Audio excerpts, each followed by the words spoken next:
Halo,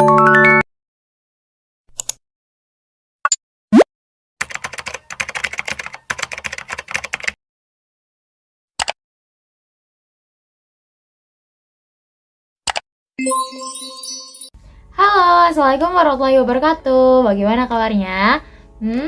Semoga baik-baik aja ya kalian. Oke, kemarin kita udah bahas baru setengah tentang revolusi awal di negara Cina. Kali ini aku bakal lanjut lagi tentang revolusi awal. Jadi, pantengin sampai akhir ya. Oh ya, jangan lupa untuk di like dan ditonton sampai selesai, oke? Buat yang belum nonton video sebelumnya, jangan lupa ditonton, oke? Dadah!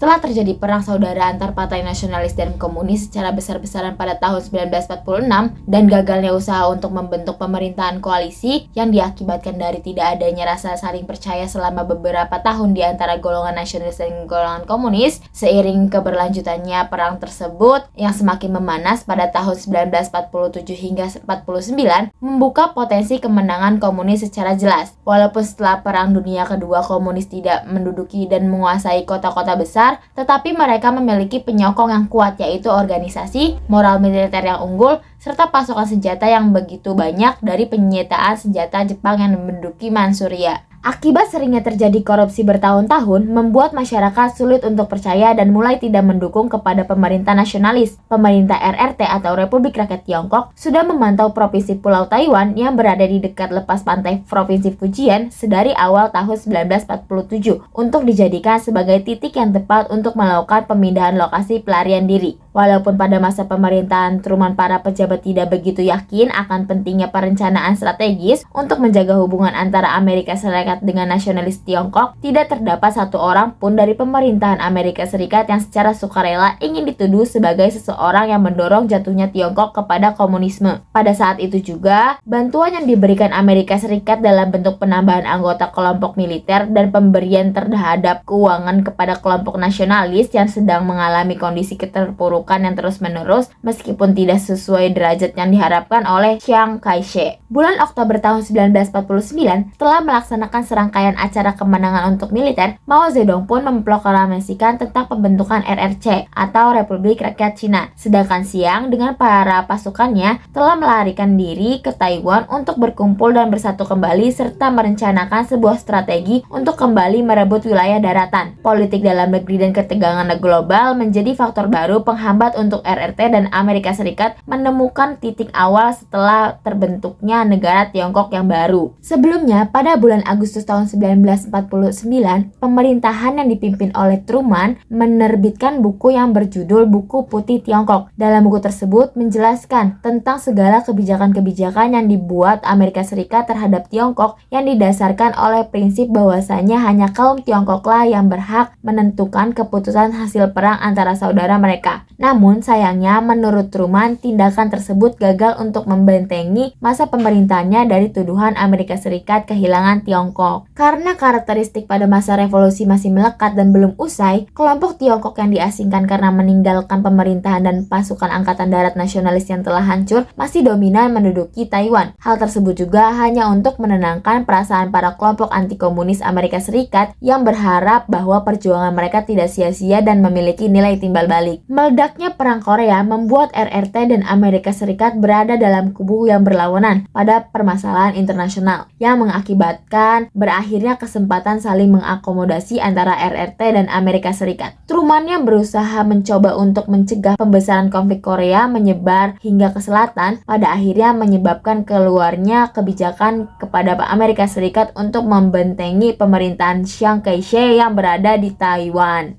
Lebih dari 2 dekade setelah terjadinya revolusi Tiongkok pada tahun 1949, hubungan antara Amerika Serikat dan Tiongkok renggang. Kegiatan perdagangan terbatas hingga tidak ada lagi hubungan diplomatis di antara kedua negara tersebut. Hingga masuk tahun 1970-an, Amerika Serikat pun masih terus menganggap bahwa pemerintahan Republik Tiongkok yang sebenarnya berada di Taiwan dan mendukung para diplomat pemerintah tersebut untuk menduduki kursi yang mewakili Tiongkok pada Perserikatan Bangsa-Bangsa. dewasa. Setelah terjadinya banyak kejadian seperti Perang Saudara, Perang Dunia Kedua, dan Perang Korea yang berdampak kepada Cina, serta Revolusi 1949 yang terjadi di Cina sendiri, sejarah ekonomi sosialis di Cina pun berlanjut pada rencana 5 tahun pertama, sekitar tahun 1953 hingga tahun 1957. Agenda acara ini bertujuan untuk memperbarui dan mengembangkan perekonomian negaranya selama 5 tahun tersebut. Pada musim semi di tahun 1951, Komite Sentral Keuangan dan Ekonomi Tiongkok mulai merancang rencana untuk 5 tahun pertama. Hal tersebut berlangsung selama 4 tahun dan melakukan revisi pada